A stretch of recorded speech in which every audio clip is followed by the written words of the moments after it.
abantwana abaningi abanje abama-secondary, even khona ema-primary bana bakuma-grade 7 abaningi abantwana sebezithwele. Abanye abantwana bangabafana bagcina sebephunyuka sebesiya kuda.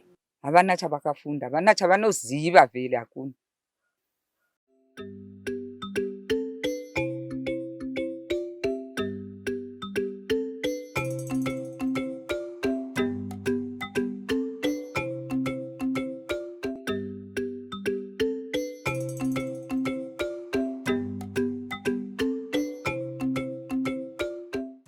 In March 2020, the coronavirus, which had since December 2019 seemed like a far-off threat, started to make its presence felt in very significant ways in Zimbabwe.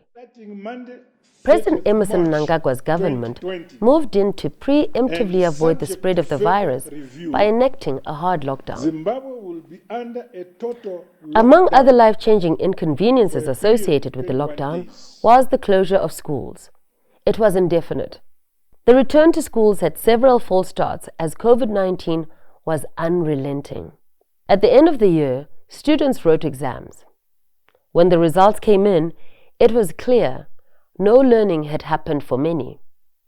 31 primary schools in Matabeleland region recorded a 0% pass rate in 2020. In 2021, schools were closed for a prolonged period again. They finally opened in September. In 2 consecutive years, students lost out on a lot of learning time. All students in the exam classes had to sit for their tests and proceed to the next level. We went out to understand what happened. From Beitbridge to Wange, we sought the voices of community members and leaders. The effects of schools closures have been far-reaching for all students. Through lockdown, severe challenge enkulu, especially in Kaya, mina Form 4, grade 4, Form 4 wayefunda online, but amanye amalanga sasingabi le data singela mali yokuthi simnike ukuthi efunde online, plus futhi online yakhona kwakubuya ngama homework kuphela kungela explanation, so kwakunzima. And then lo grade 4 lo kwakumele sibhadale 10 years ukuthi ehambe ku extra lesson, maybe this month ngibhadale, next month ngingabhadali because ngangingekayo. Kwakunzima kakhulu.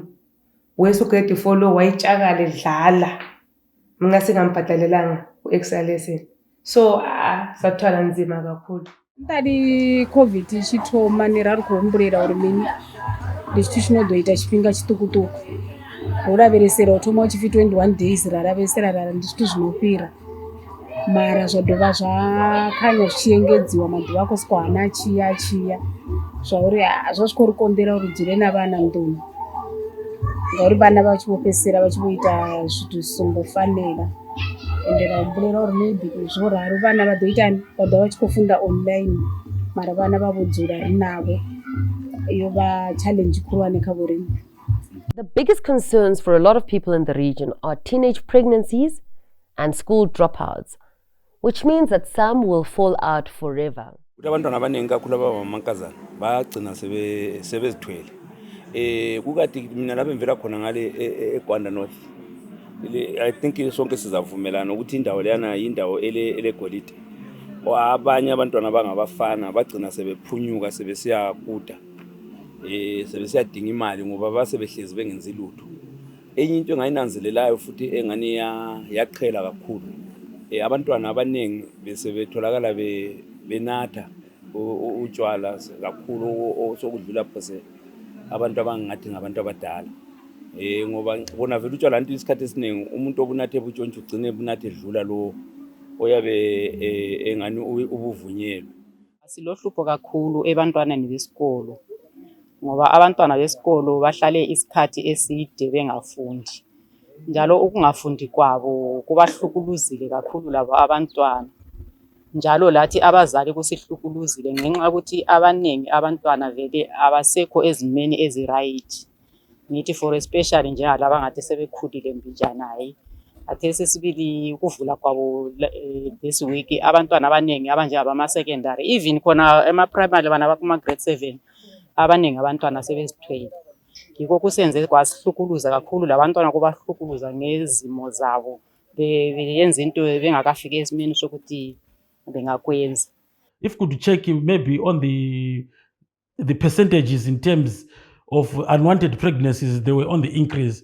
So it seems like mostly school-going kids, especially the girl child, was the most affected one, because even parents, one, they couldn't come to town, they couldn't work, most of them. So mostly they were sort of like pledging the girl child so that he can bring in some economic value to the families. So most of them, especially when we look at Form 3s, Form 4s, going upwards, that age group, most of them, they were affected. I think sometime I had a report from Zimbabwe Youth Council where they were saying in Binga, almost close to 40 to 45% girls were they were now out of school due to unwanted pregnancies. And then impact futhi abaningi resorted to i-drug and substance abuse. You find out ukuthi kukhona indaba yokuthi bebengasela nto zokwenza, abaningi bagcine besiba involved ekuthatheni izidakamizwa. And then the other thing eGwanda lapha i-mineral rich community. So abaningi bagcine besetshenziswa njenge-child labor, ukuthi basebetholakala emgudeni.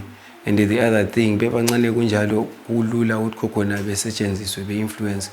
So by the end of the day, I told abanye abantwana ade besesikolo now sebe involved kuma-market gangs, ibasebamba begamula abantu besetshenziswa without or with legal incentive. These seemingly new problems in Matabeleland have to be understood within the historical context of the region.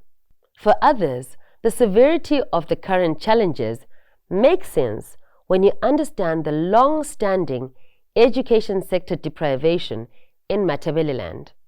Ukuthi even umuntu utitsha wangikhona even ngespare time yakhe uyabe sesigabeni, but oyabe ngapha evela kwenye indawo isemsebenzini kungathi izikolo zivaliwe, obvious wonke umuntu kuba loluthe bese family yakhe, so uyahamba khona. So abantwana i-education ngapha was seriously affected, and konke khonokho kubangelwa even light deployment criteria yokuthi kuya deploy abantu abangayisibo, lokuthi i-remuneration yangikhona iphuwa. So ama-teacher amanengi abantu abangapha ababetraine ubutitsha bagcine be-opta to go and look for greener pastures outside the country. So konke khonokho kwenze impilo yabo. In Matabeleland, we already had a problem where schools are far from the communities. Children are traveling very long distances to their nearest schools.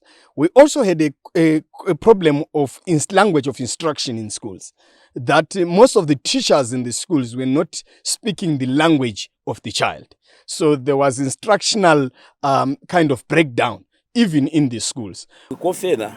Secondly, accommodation of our teachers is so bad. Our teachers, they are sharing cottages. The teacher wakatesi wananzela ulala lemgani, ulala lembizi, ulala lamanzi.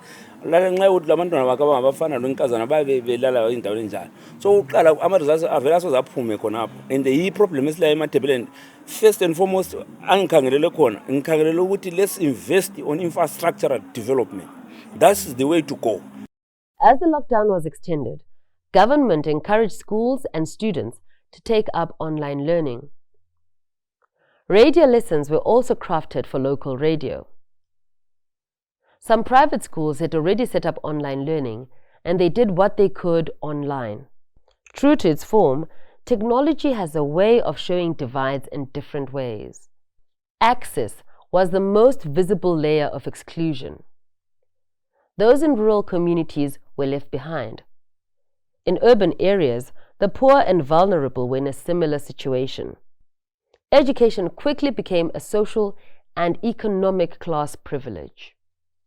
They introduced the e-learning, and the e-learning only was accessible to those, only to the elite group, and some which are looking at Hwange cities. We have the bigger part, which consists of the most vulnerable people. And Hwange is among or under a hot region where farming, not much activities that can generate economy or that can generate money that we can use as Wange community. So it has a negative impact on the fact that only e-learning was only accessible and was accessible only to those who have money, to those who are rich. I-online ivile emadorobheni enjengeGwanda balutshwana abantwana abalamafoni lawa kuthiwa ama-smartphone abenelisi ukuthi bafunde. Bengelawo benjalo laba abalutshwana abalawo abalayo imali yamadata ukwenzela ukuthi bangene ku-online. So uthola ukuthi balutshwana kakhulu ababenelisi ukuthi bafinyelele izifundo. Uthi ungasukhangela emakhaya uthola ukuthi okokuqala vele abalawo amafoni nalawo abalutshwana balawo abalamali. Bengelamali khonokho esithi ngesilungu i-internet connectivity ayikho. Indawo ezinjenge-Plumtree, Gwanda South, usiya ngale emngceleni we-Beit Bridge vele basebenzisa amagagasi asuke eSouth Africa leBotswana. Ongakuthi abantwana labana lanxa belamafoni babele MTN, lanxa lamafoni abela leyani iline eBotswana. Ongakuthi ufunda kwakhona vele kuba nzima. So zananzela ukuthi abasafundanga abantwana, so abasayenelisa ukuthi bavuthe ukuthi babhale imhloliso. I-reception yethu in terms of i-network is very poor, and worse ngesikhathi se-COVID thina wona kanetsholotsho most of our base stations vele bezi-down. So ukukhuluma uvele ukuthi data udla lesi sikhathi vele bekungela connectivity. So in terms of e-learning space abantwana basele emuva. You talk about ama-radios, thina sila reception ye-radio. The only radio ongayibamba lapha esikhona sizwa uStudio 7 ntambama. So nxa ukhangela abantwana ukufundeni is out. If you want to do justice to the children, it's only the rich who are going to pass. But those who are poor, what are they going to do? Because right now, if you go at our Wange High School, you find maybe 40% of the children have got tablets, have got cell phones, but some they don't have, but they have the right to education. Kulesikhathi lesana sokuthi abantwana sometimes bebefunda through amafoni. So leyana into omunye umntwana ovele la engabambe ekhanda vele kayimsizi ngalutho. Uzabala akezwa lutho. Ushwela mina ngingugogo wakhe ngihlala laye, lami isikolo angisazi. Uzachaziselwa ngubani? Lokhana ngezinye indlela singathi ababalisi bebezama by all means ukuthi abantwana bebele something becabange nje into ekuthiwa libhuku loba isikolo. Kodwa ngendlela ukuthi vele abanye abantwana iningi labantwana babambi lapha ekhanda. And uma sebefakile information leyana efonini umntwana akwazi khona ukubala. Ukuthi abali ukuthi leyana into esefonini ithiwani ichasisani angeke abekwazi konke khonokho. Kuyehamba nokuchiyana. Ababele mali zabo babathengela abantwana babo ngazi ukuthi i-subject babezithatha ngaphi. Abanye sasizwa ukuthi abantwana bayafunda emafonini khona lokho kuthiwa tsaka. Abanye babengafundi babehlezi kuphela. Kulobunzima baba, angifuni ukuqamba amanga. Ubunzima bukhona khonapho ngoba uzathola ukuthi maybe labana abantwana belokhu befunda besephambili impumela yabo yesikolo iyaphambili iyahamba. Ngapha emakhaya vele ungana abantwana vele abafundi. Kukhanya ukuthi vele into yakhona ayihambi ngendlela right. Some parents in rural areas prefer that their children repeat grades. Those who had the means to learn cannot look back. They are progressing, having only experienced slight disruptions. There is a call for government to do more than telling schools to engage in online learning without providing any resources.